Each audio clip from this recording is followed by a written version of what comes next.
Hi, and welcome back to another car conversation. Happy, satisfying Saturday to each and every one of you. I hope and pray that your day has been going great. Now, before I jump into today's video, I want to say welcome. If you're new to my channel, please be sure to subscribe, hit that thumbs up, and don't forget to share this video with someone who you think could benefit from it. Giving this video a thumbs up allows the algorithm to do its thing so more people can see my video. So I thank you in advance for that. If this is not your first rodeo, welcome back. You know I miss you when I don't get a chance to see you. Now, today I'm going to be sharing some life lessons that will solve 90% of your problems, and they're based off Stoic wisdom. So I have 10 things I'm going to share with you, and I'm going to bid you good day. Number one, stop thinking you're doing it all wrong. Your path doesn't look like anybody else's because it can't, it shouldn't, and it won't. Period. End of sentence. I really don't need to say any more about that.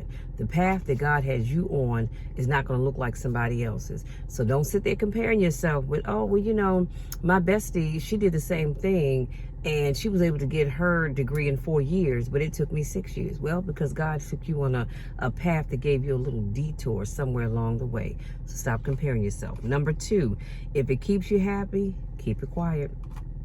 Y'all know I'm big on that one. Whatever keeps you happy, keep it quiet. When you are in a great relationship, sometimes you got to keep your business to yourself because there's somebody out there that's not happy that you're happy.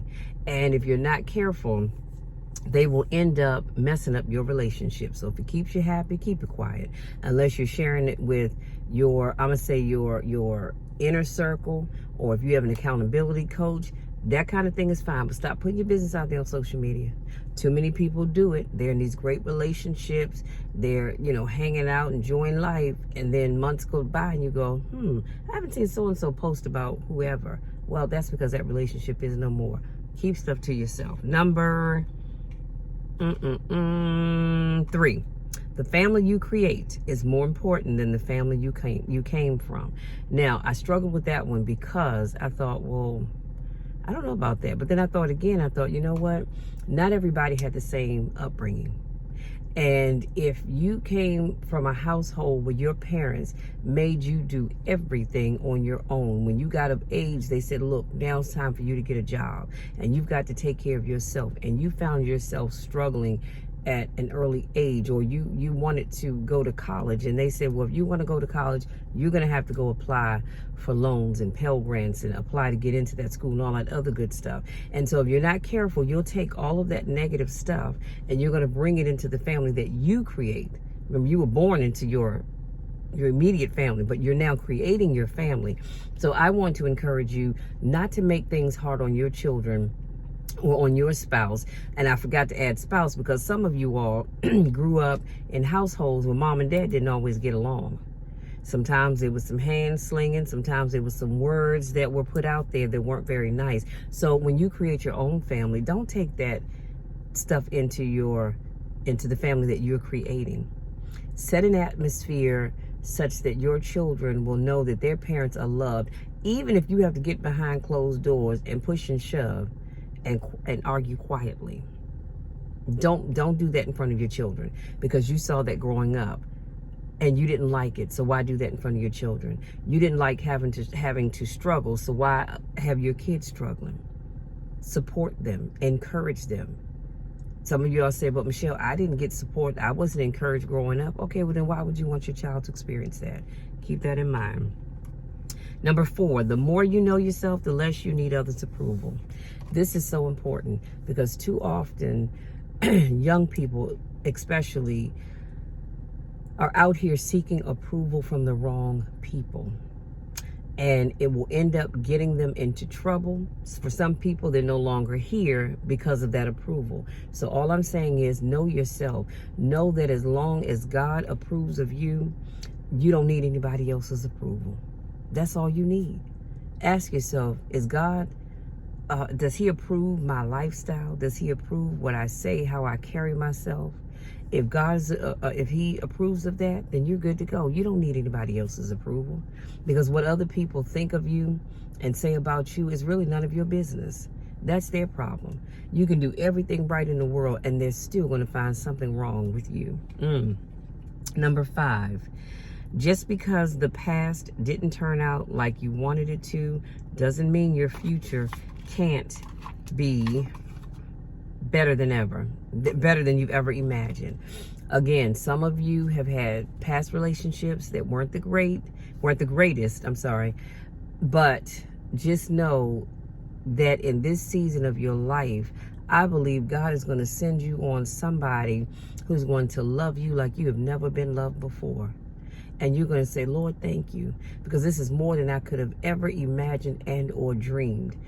Too often, too often we allow our past to dictate our present and or future, and you miss out on so much because you keep reliving the past. Let that past go, sweetie. It's done. It's over with.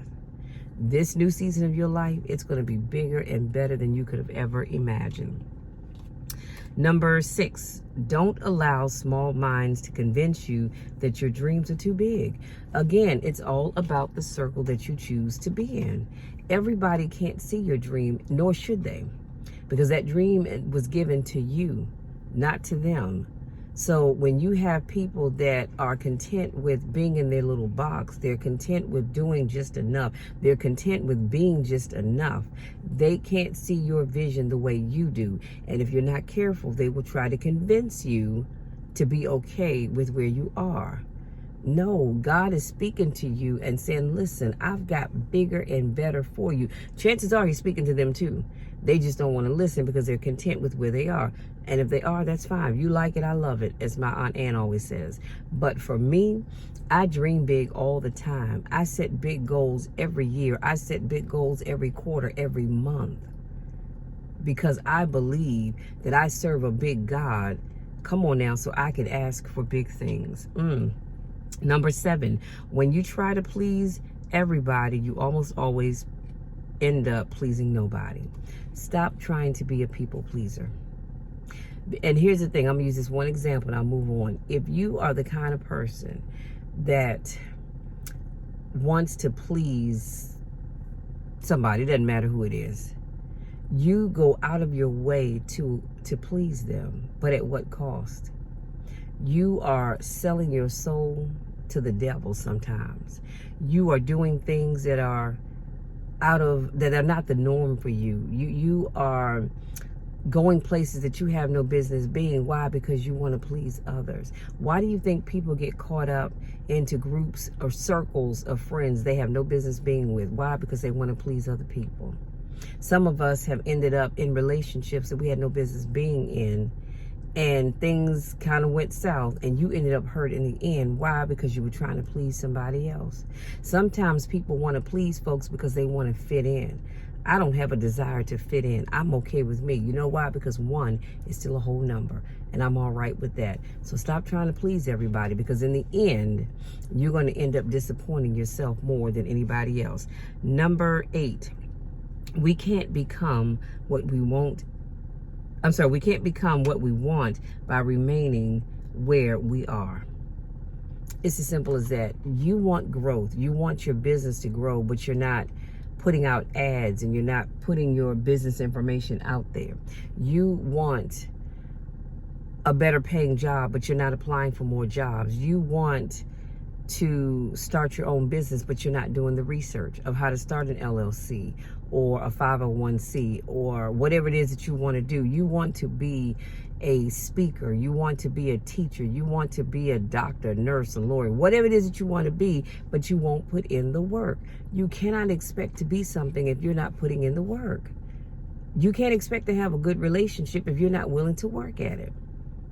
And it takes both people. It can't just be one of you in that situation. But when we're talking about just you, if you won't step out of your comfort zone, how do you expect to do something bigger? What the hell was that? How do you expect to do something bigger or better if you won't step outside of your comfort zone? Come on now. Number 9, the truth is everyone is going to hurt you. You just have to find the ones worth suffering for. Now here's another one that I had to really, as I like to say, noodle over. And if I say noodling over something, it's just thinking about it. But I had to really noodle over that one, because I'm thinking, okay, yeah, I get it. We're all going to be hurt at some point in time in life. But finding the ones worth suffering for, I don't know. But then you know what? I thought about it. We serve a big God, right? And he thought enough of us to suffer for us.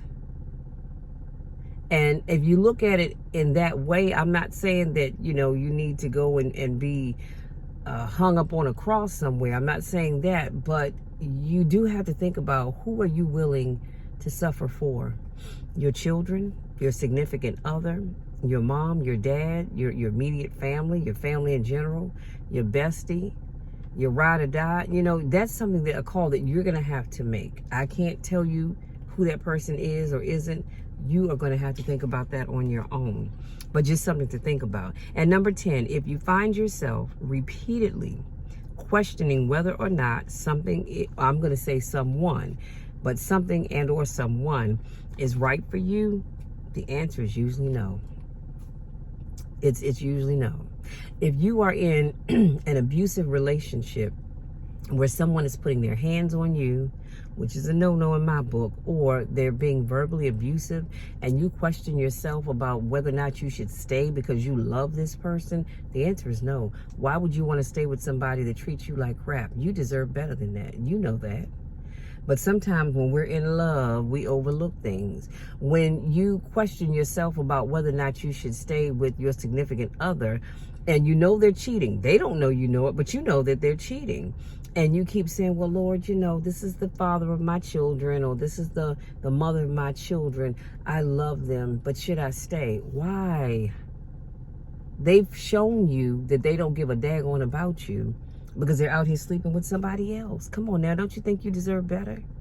You're questioning whether or not you should stay on a job that has no promotion potential, and you're treated like crap every day. Your supervisor gives you a hard time from the time you walk in that door until the time you leave in the evening, but you're questioning yourself as to whether or not you should stay. No, you shouldn't stay.